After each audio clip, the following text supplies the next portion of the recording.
how the brand is felt, how we feel as me part of like a consumer group. How do we feel? How do we see brands? For example, if the message does not come to us and we cannot adjust, process them, we will not like react to the brand.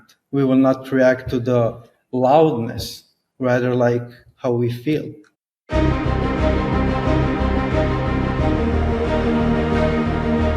Welcome to Startuprad.io, your podcast and YouTube blog covering the German startup scene with news, interviews, and live events.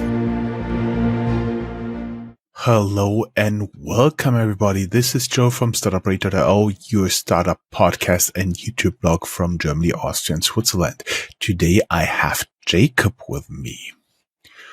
What if your startup's most powerful growth engine isn't your tech, pitch deck, or GTM strategy, but how your brand makes people feel? On today's Startuprad.io, we sit together down with Jakob Trpin? Is that pronounced right? Yeah, a curious mind who enjoys exploring new brand shapes, the way we connect from advertising design to marketing, and what truly defines the essence of lasting, meaningful branding. Jakob is the founder of creative brand agency Yesyesandtwo. His work has directly or indirectly influenced a range of international brands, including Audi, Belvus Chocolate, the European Commission, Fight World Chess, Husqvarna Motorcycles, ICOS, KTM, Loki, Marvel, Mattel, Noteback, Pernod Ricard, Red Bull, Rimac Cars, Salzburger Land, Sebastian Professional, United Colors of Benetton, and many more. Jakob isn't here to talk about logos, design, or slogans. He's here to offer a fresh perspective on how the often overlooked biology and psychology behind branding can quietly play a significant role in a startup success, why it matters, and how we're connecting to brands in today's world. With over 18 years of experience in branding, marketing, advertising, and design, Jakob brings a deep understanding of why branding matters, how subconscious brands signal, build trust long before the metrics do, and why the smartest founders today are shifting from B2B or B2C to H to H, human to human. We unpack the emotional language that customers feel but can't describe, how to brand authentically from day one, even with no budget. What do startup teams often get wrong about culture, storytelling, and the story behind their own product or mission? Why investors feel brands before you fund your round? If you're founder, CEO, investor, or simply somebody building something meaningful, this episode will help you understand why brands matter from day one before your pitch deck or presentation, and offer fresh perspective on how to build a more cohesive brand for stronger long-term success. Whew. Jakob, that was quite a long intro. Welcome to Startuprad.io. Thank you again for giving me this opportunity. Thank you for a really nice introduction. I felt like a prima donna somehow.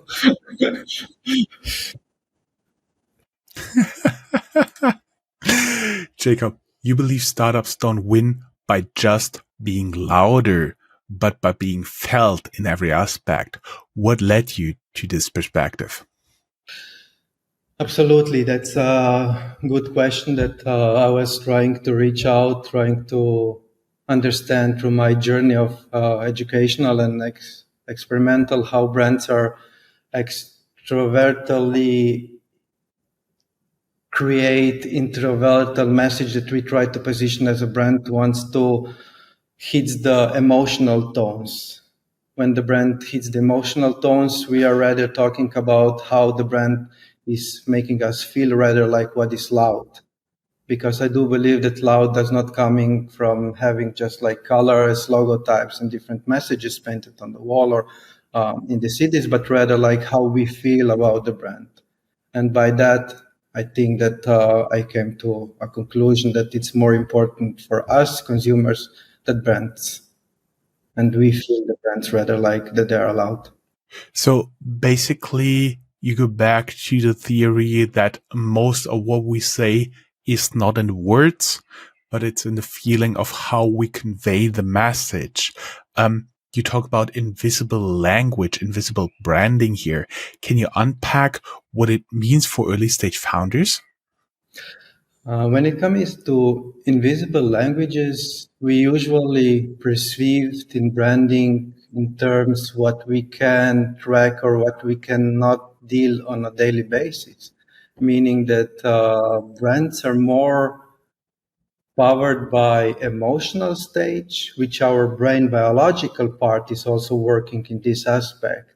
Then we have the most necessary component like for success, like to be trusted from like consumers, us like partners, communicational ways. And the third part of the invisible brand is definitely human to human interaction because it's coming more from biological aspect, how we are operating through the day, how we are communicating, how we are perceiving the messages, and how we actually understand the brands and what the brands are trying to understand. So I would say that emotional part, trust, and human to human interaction, these are the core of foundation of the invisible branding. So you talk about what you feel when you see, when you experience branding. I was wondering the first mistake. What's the branding trap every startup falls into early on? I would definitely say that the first trap that many of startups dive in is they're all the best in what they do. They're all the best how they are polarizing and creating the product, the service they would like to push on the market. And then at some point they neglect the brand aspect. They neglect the storytelling. They neglect how convey the message, the product, the service that they would like to position on the market actually deliver to the consumer, to the end users. And this is something that it's as a startups, they could start not just working on the logo type, but rather like to starting with the storytelling, to be authentically different from the other brands. And this would help them in order like to be a little bit different and not fall into this trap. You talked about in the past internal first. How does internal branding drive external impact and the other way around? As we talk about internal branding, it's always what team do we have around us? What kind of people and who are helping us to develop the branding, to push the branding out? And internal branding, it's the most important because if internal branding, our team does not feel the brand, does not live with the brand, external branding will hardly to survive in the market. Why? Because we will have to push so much effort into build the internal branding. While we will do this, we will neglect the most important part because our competitors will already step further and to be better and better to work on external branding. And they will be able to understand the consumers better. They will be able to reach the consumer better. So by this, if we don't have the right team, if we don't have the right homogeneous team, how we communicate that we believe in the product that we have, external branding will hard to survive because external part is just extended hand of internal. Age to age, human to human philosophy. You reject the classical categories of B2B and B2C. Actually, that also makes sense for me. Instead, say it's all age to age, human to human.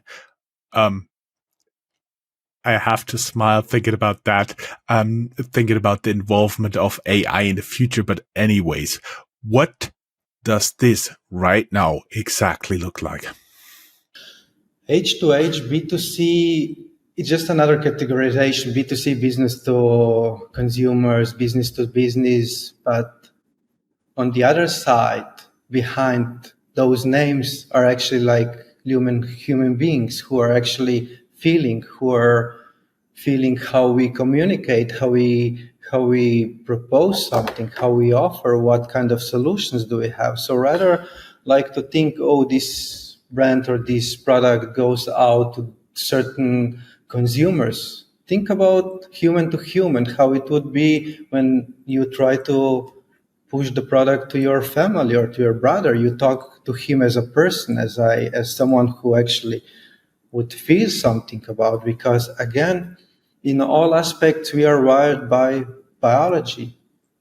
From biologically spectrum, we are emotional creatures. And again, like being emotional, being human to human, we build trust, we build understanding, and slowly we can build something meaningful in terms of having like our group of consumers that actually believe in us in a brand. In this, And now a very interesting aspect for me before we go into a short ad break would be for me, how do you see AI working on this in the future, meaning from H to H to H to AI to H? Oh, that's a nice question, and of course there will be like so many benefits, but on the other hand, we will still missing the humor intersection interfering, because in the end, it's not just about the emotion, which AI can still not like reach them or like to give you the perfect answers, but rather like to be understood, to be felt, like the warmest of people, like when someone looks into your eyes and say like, okay, I understand you, like I have you. And by this, AI is like a fantastic tool that will help, like even the branding will like escalate. But in terms of, we are not there yet that would be replacing this human to human connection, because sometimes we might also do a mistake to leave some aspects too far away from us. hmm hmm Guys, we'll be back after a very short ad break. Jacob, you're doing much better.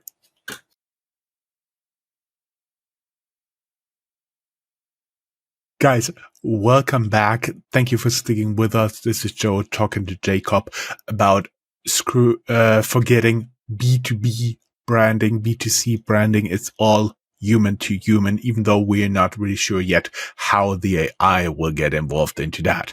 Let's talk a little bit about the investor lens here. What does emotional branding mean from an investor's perspective, and how do they usually react to it? How does it show up in the pitch rooms?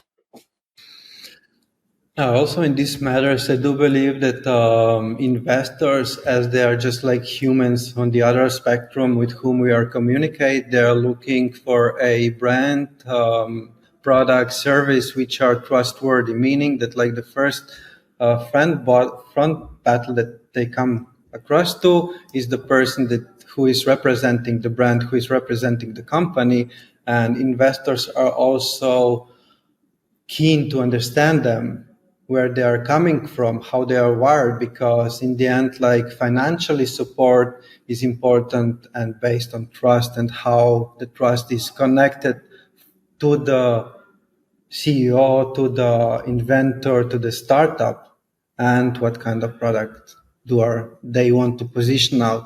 So I believe that like emotional branding, when it comes to these certain matters, it's also about the trust. The trust is the first like fence that it has to be crossed in order to reach hands and say like, hey, I trust you. I know that you will deliver. I know that you will do good. So I have trust in you that you will be able to pull and to do what you said, what is your pitch desk.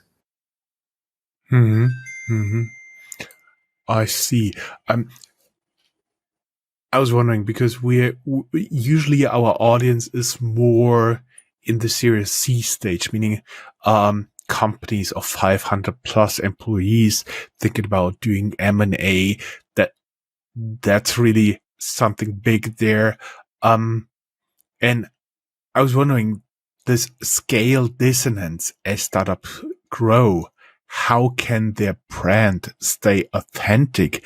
And what does it mean emotionally for the team and their audiences? This is the one big of a challenge because somehow we live in a huge, fast world paced market that we would always like to position something new, but in the branding is just the opposite. When the brand escalates, when the startup like grows, they usually neglect one important thing. They do not need to change their story. They do not need to add more elements to the branding, but rather like keep them simple, keep them as it was at the beginning, because that will also lead to authenticity, like how authentic they are. Because authentic comes like not to be a copycat, but rather like I will go my own line. I will do my own visual presentation. I will have like my own branding. I will have like my stories. When it comes that brands and startups are growing, usually they neglect to the fact that they need to stay authentic, to stay authentic by saying the same story as they did like at the beginning, because otherwise they are just getting too much noise when they are adding new components because of the marketing trends, because of the marketing speed. When they're adding new components as like new slogan, new keywords, new words, new messages, everything starts just like to blur away, which is not authentic anymore because it's far from what they've been at the beginning. So should they stick with what they've been in the beginning, or should they start to adapt to the new reality? That, that's a good question. Most people will listen to this. I have to give them some commentary. He really had to think and look up in the air. It's like you have to be flexible enough to stay authentically the same as you were at the beginning. Because, for example, I will give you like really good example, like be authentic. Like when you swipe through the media, I see like I will give you like a really analogy which is off from the branding but has a good meaning. When you see a person who is doing something in the gym, you see how well built he is. You will not, you say like I would like to be that person, but you are not becoming that person right away. So this means that like if you are adapting too much on the trends, on the current setting on the market, you will also lose your path from who you were and how you would like to communicate your brand. Because brand is not like you need to change, you need to always constantly adding something. The brand is also stay consistent, be present, be yourself, be authentic. And that's how you will build the trust. And trust is an emotional thing which comes from biological aspect. And we are basically all wired emotionally. I mean, we have like 5, 7 basic emotions, then we have like 25, 27 like the rough one, and 100 plus emotion components which are adding. So we are not like reasonable creature, we are like emotional. So the trust is like one thing that it's like again human to human communication. And again, like to go a little bit deeper to the question you asked, how to stay authentic, or should the brand change to the current trends or to the current settings? I would say yes, they need to be flexible enough, but not too much because they will lose their own personality. If I would wrap up No, we're not at the end. Would I have to wrap up everything you said in one sentence? Guys, you're doing marketing for people and not Vulcans. To wrap up would be definitely the brand. What happens when a startup's external brand is stronger than its internal one, and how do consumers resonate with that? Consumers resonate with external branding by trust, by believing in branding. It's one amazing study among many of them, humanizing brands, that the same brain area activates as we would talk to a close person. So meaning that external branding, consumers are also feeling betrayed at some point if external branding is not orchestrated good, or internal branding is not like polished good. So meaning when consumers come across to several brands or like communication points, they might feel rejected, they might feel insulted, or they might felt also like betrayal because the brand did not fulfill one of their needs. This could be like when they reached to customer service and they had to wait for like half an hour, or like the customer service person was a little bit rude, because that's a human too on the other end. And he had like a bad day and he replied really, I don't know, too emotional. And the consumer felt like betrayal because the brand did not fulfill one of the needs. And external branding is one of the crucial point when it comes to communication, because everything is based on trust. And when the trust is there, we are emotionally open to accept new things, to accept the brand, to be part of the brand. But when something does not go along, of course, we pull back a little bit. We are not interested anymore. Or in the worst case scenario, we go to other brands. But everything could be prevented if at the beginning startups would pour much more time into it to build this warmth through human communication. You have been talking about biological branding, activating certain areas of the brain, certain regions, how branding activates brain regions and what's happening from the biological aspects. What should founders learn from this? When we dissect like brains, we put them into 4 levels. One is like spinal cord, then is hindbrain, midbrain, and forebrain. And forebrain is like 80% of capacity that we have. And in forebrain, we have also the limbic system, which operates emotionally. So we have the hippocampus, which is part of, and in our limbic system, which is in the middle of the brain, works for memory, emotion. This fellow is like in the shape of seahorse, and we have it like on both sides. So we store the memories like with emotion there, how we feel about the brand, how we see. And when we talk about biological aspects, we are always wired that the final decision comes from emotional part, because that is how we react to certain messages or to brand, or like what the brand wants to say, or even to communication or like interaction between humans. And biological part for startups is, it's good, and founders should take one message out of that would be good, to be emotional in terms how we position the brand, how we position the messages, how we talk about the messages, how we talk about storytelling. Emotions are not always the bad things. If they are used the right thing, the brand will grow, because again, everything leads to trust. We're getting close to the end. We're now talking a little bit about branding for movements. What is the difference between a typical startup, a product-led brand, and a movement-led one?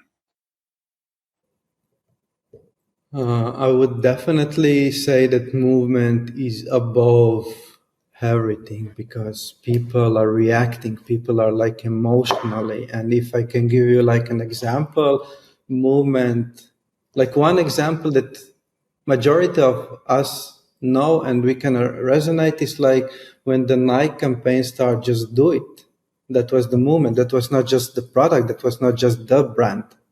That was not just something that happened, but rather like the whole movement, because just do it triggered like different population to start actually doing something, to go to the gym, to have new job, to find new partner, to start a family. And that was the movement that grew. And the beauty of this is that the brand still stick with this slogan, because it's again built on trust. And movement is something that startups can start at the beginning of the journey, because they don't talk just about the product, about the service that they are trying to position on the market, but rather like this product or this service will help you to live your life better, or at least to have more emotional components to it, which is beyond just having a product or selling a product or like offering the product. We're getting to the last question of our interview here, a little bit reflections during the closing. What's one belief about branding you wish every founder knew from day one?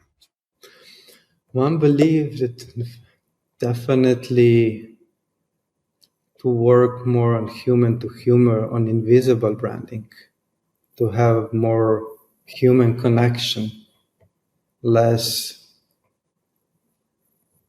words, less text, but rather like brand can be extremely impactful if there's a true connection, if there's something meaningful, and how to reach the consumers. Actually, awesome closing words. And keep in mind, guys, you're not doing branding for robots or Vulcans. Just realized a lot of people who don't know Star Trek wouldn't know what a Vulcan is. Mr. Spock, emotionless, you're making marketing for people, humans, and you should touch them at an emotional place. Would that be about right, Jakob? I would agree 100%. We are talking about human beings, we are talking about people, and in this area, this is the fantastic opportunity, because I know that startups, I know all the CEOs, investors have a fantastic products that are worth to see the daylight. And sometimes the pity is because they don't know how to reach the consumers with an awesome product, or they are using the wrong words, or they are using the wrong aspects. And this could be done internally in the team, be authentic and talk humans. That's how the belief starts. Talk to humans. I think a very good last sentence. Jakob, thank you very much. It was a pleasure having you as a guest. Thank you very much. It was really nice to talk with you, and I wish you all the best. Thank you. Thank you. Same here. Bye-bye.